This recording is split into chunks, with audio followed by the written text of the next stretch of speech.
Welcome to the new video class 10th। आज हम पढ़ने वाले हैं इलेक्ट्रिक पावर के बारे में और heating effect of electric current के बारे में। तो उसको जानने से पहले हमें क्लास 10th के जो भी इस इलेक्ट्रिसिटी के चैप्टर के अंदर जो भी टॉपिक्स आते हैं उनको हमें डिस्कस करने की आवश्यकता है, नीड है। तो उसी को डिस्कस करने के लिए हम पहले एक नजर डाल लेते हैं formulas to be use in the electricity.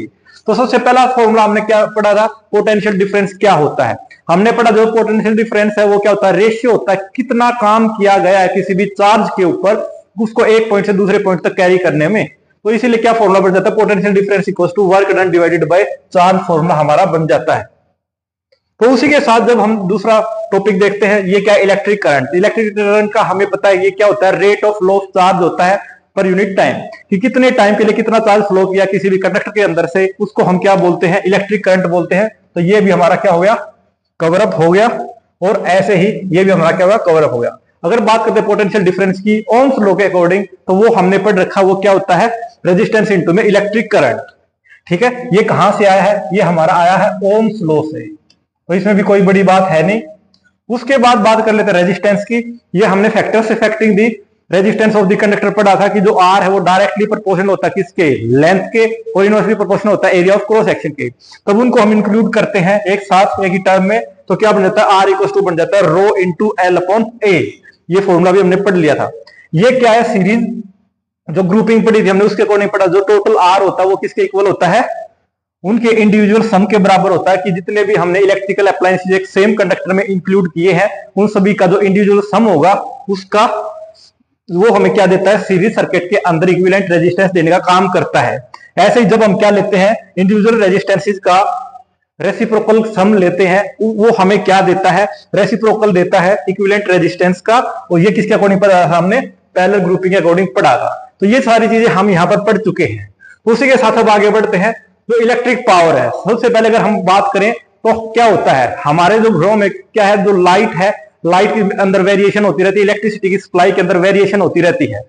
ठीक है, वो किसके ऊपर डिपेंड करता है, वो एक तो डिपेंड करता है पोटेंशियल, कि कितने पोटेंशियल के साथ इलेक्ट्रिक करंट पावर हाउस से लेके और डोमेस्टिक पर्पजेज के लिए जो इलेक्ट्रिसिटी सप्लाई की जाती है उसमें यूटिलाइज हो रही है। तो उसी के लिए अगर बात करते हैं तो the electrical work done per unit time. तो इलेक्ट्रिक पावर को हम कैसे डिफाइन कर सकते हैं कि कितना काम किया जाता है कितने टाइम के लिए, उसको क्या बोला जाता है, किसके द्वारा, इलेक्ट्रिक करंट के द्वारा। वो हमें क्या देता है, इलेक्ट्रिक पावर देता है।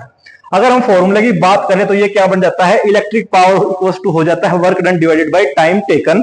अब उसके अलावा अगर हम बात करें, जो एसआई यूनिट है किसकी, इलेक्ट्रिक पावर की, वो क्या होती है, वाट। जो वाट है वो क्या होती है, एसआई यूनिट होती है किसकी, इलेक्ट्रिक पावर की। उसके अकॉर्डिंग अगर हम उससे अलग बात करते हैं, वर्क डन की एसआई यूनिट क्या होती है, वो होती है जूल, वो होती है जूल। और जो टाइम टेकन की एसआई यूनिट है वो क्या होती है, सेकंड। तो अगर कोई हमसे बोले कि आप क्या डिफाइन कर सकते हैं कि जो इलेक्ट्रिक पावर 1 वाट कब होगी, तो देखिए अगर इसकी एसआई यूनिट हम ले लेते हैं क्या, 1 वाट। हम जनरल स्टेट में बात कर रहे हैं तो इसलिए हम क्या लेंगे, इनकी वैल्यूज यूनिट वैल्यू लेंगे। कैसे, कि 1 वाट इक्वल टू 1 जूल बाय में 1 सेकंड।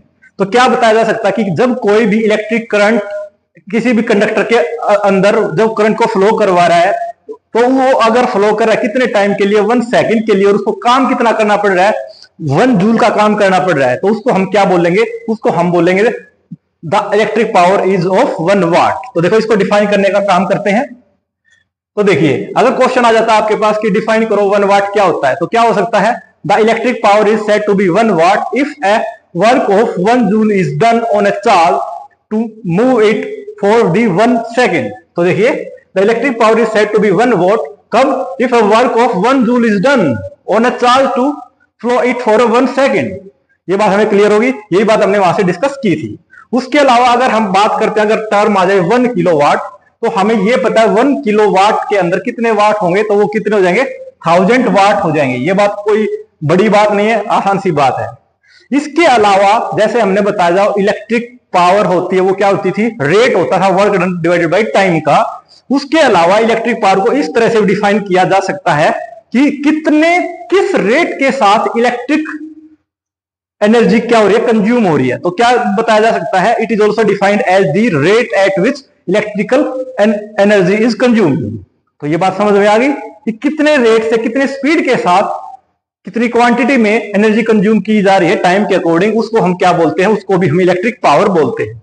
तो अब इलेक्ट्रिक पावर को आगे समझने के लिए हमें क्या चीजें पता होनी चाहिए, वो चीजें हम आपको बता चुके हैं कि जो फॉर्मूला में पढ़े। अब जो इलेक्ट्रिक पावर की अगर बात करें तो फॉर्मूला क्या बन जाता है हमारे पास, वर्क डन बाय में टाइम।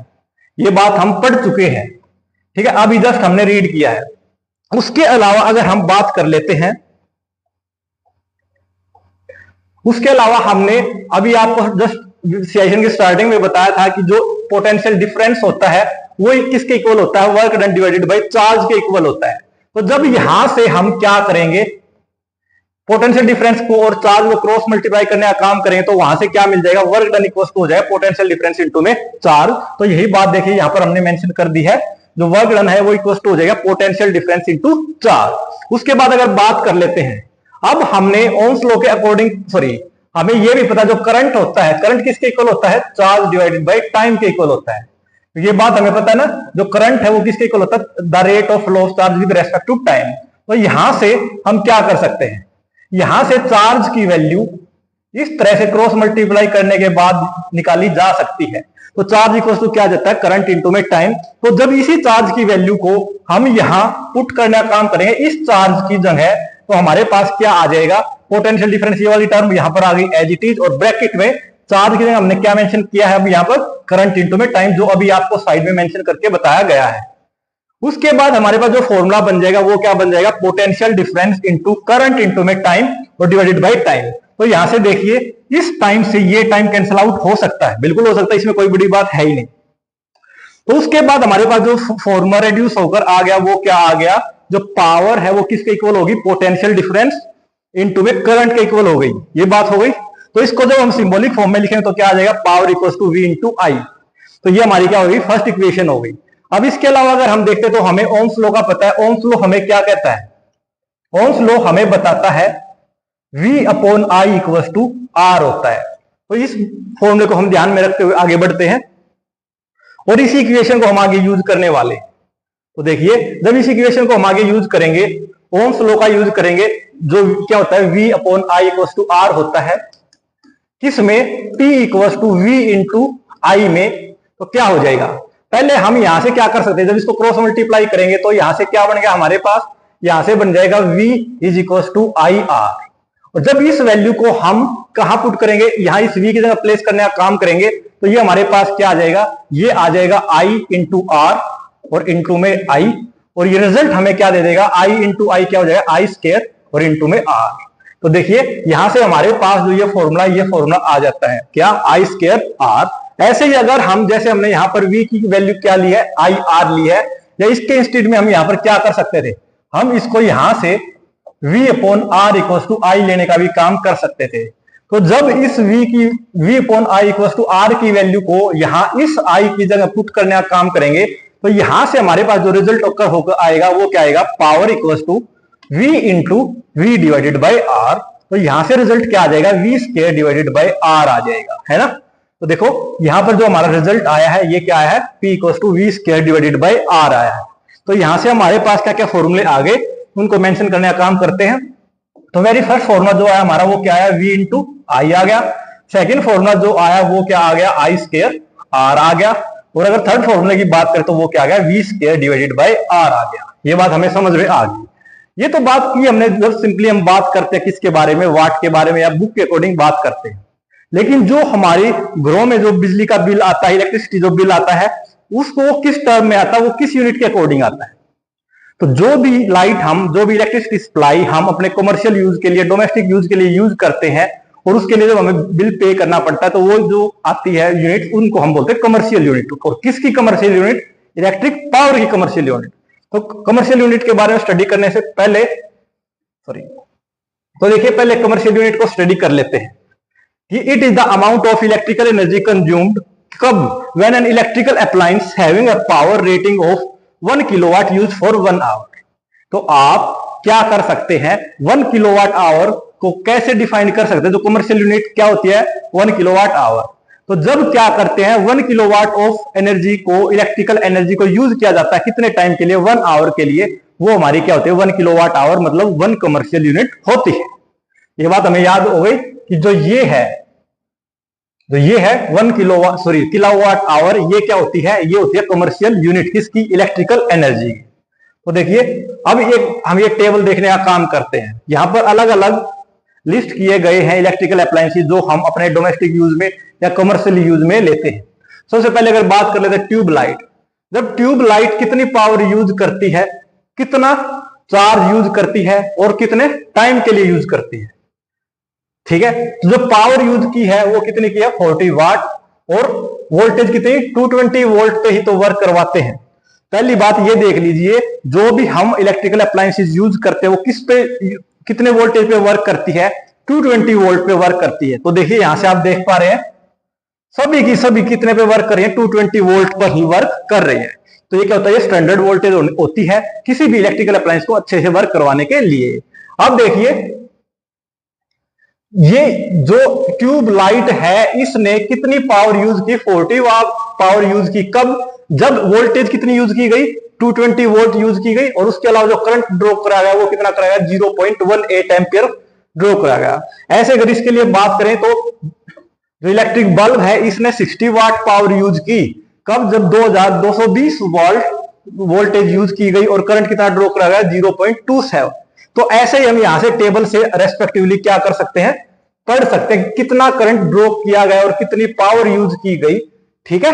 कब की सप्लाई में? जब 220 वोल्ट की सप्लाई हो रही है इलेक्ट्रिक करंट की। तो ये बात यहां से क्लियर होगी जी, बिल्कुल। अब उसके बाद देखिए, तो जो 1 किलोवाट आवर है, 1 किलोवाट आवर को अगर हमें कन्वर्ट करना हो किसमें? जूल में। कैसे? जो 1 किलोवाट आवर है, 1 किलोवाट आवर कितने जूल के इक्वल होता है? अगर हमें ये डिफाइन करना हो तो क्या करेंगे? तो सबसे पहले देखिए हम क्या करेंगे, जो 1 किलोवाट आवर है इसको हम क्या लिख सकते हैं? 1 किलोवाट में कितने वाट होते हैं? 1000 वाट। तो क्या हो गया? 1000 वाट हो गया। और इनटू में 1 आवर में कितने मिनट? 60 मिनट। और 60 मिनट में कितने सेकंड? 60 सेकंड। तो 1 आवर में कितने हो गए? 60 मिनट। और इनटू में 1 मिनट में 60 सेकंड। तो ये बात होगी। तो यहां से हम क्या लिख सकते हैं? यहां से लिख सकते हैं 1000 और इनटू में 3600। तो यहां से क्या गया? 3600,000। ये बात यहां तक क्लियर होगी। उसके बाद हम यहां से क्या लिख सकते हैं? इसको या तो हम ये भी लिख सकते हैं 36 इंटू 10⁵ जूल भी लिख सकते हैं, या इसकी बजाय अगर हम यहां डेसिमल को इंट्रोड्यूस कर देते तो ये क्या जाए? 3.6 इंटू 10⁻6 जूल भी लिखा जा सकता है। ये जो रिलेशन है ये किसका रिलेशन है? ये है 1 किलोवाट आवर का रिलेशन है। तो यही बात हमें स्टडी करनी थी कि जो 1 किलोवाट आवर के अंदर कितने जूल्स होते हैं? तो 10⁻6 जूल होते हैं इंटू में 3.6। तो ये बात भी हमें क्लियर होगी। अब हमें एक बात पता है, जब भी किसी भी इलेक्ट्रिकल अप्लायंस के थ्रू करंट को फ्लो करवाते हैं, चाहे वो गुड कंडक्टर है चाहे वो बैड कंडक्टर है, ठीक है, उन सभी में क्या होता है? हीट प्रोड्यूस होती है। ये कब हीट प्रोड्यूस होती है? जब करंट फ्लो करता है। और वो टाइम के ऊपर डिपेंड करता है कितने टाइम के लिए करंट फ्लो करता है। वो रेजिस्टेंस के ऊपर भी डिपेंड करता है कि किसी भी ऑब्जेक्ट का करंट के फ्लो को अपोज करने का कितना टेंडेंसी है, ठीक है, उसके अकॉर्डिंग बात करते हैं। तो देखिए उसको हम बोलते हैं क्या? Heating effect of electric current. तो when an electric current is pass through a high resistance wire, ठीक है, वो नाइक्रोम की वायर भी उस पे, जैसे हम जो हीटर वगैरह में यूज करते हैं, तो रेजिस्टेंस वायर क्या करती है? बिकम्स हॉट और वो प्रोड्यूस कर देती है हीट। तो जब जितने ज्यादा रेजिस्टेंस वाले कंडक्टर में से या मटेरियल में से हम करंट को फ्लो करवाते हैं वो उतना ही ज्यादा अपोज करता है और उतनी ही ज्यादा हीट प्रोड्यूस करने का काम करता है।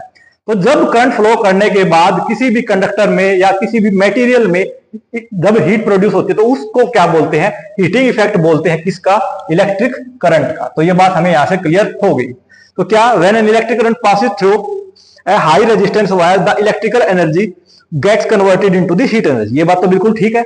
जैसे हम बात करते हैं आयरन रोड की, जो हम पानी वगैरह गर्म करने के लिए यूज करते हैं, या जो भी हम रूम हीटर वगैरह यूज करते हैं जिनमें कोयल प्रेजेंट होती है, तो वो क्या करते हैं? उनका हाई रेजिस्टेंस वाली नाइक्रोम वायर का यूज किया जाता है।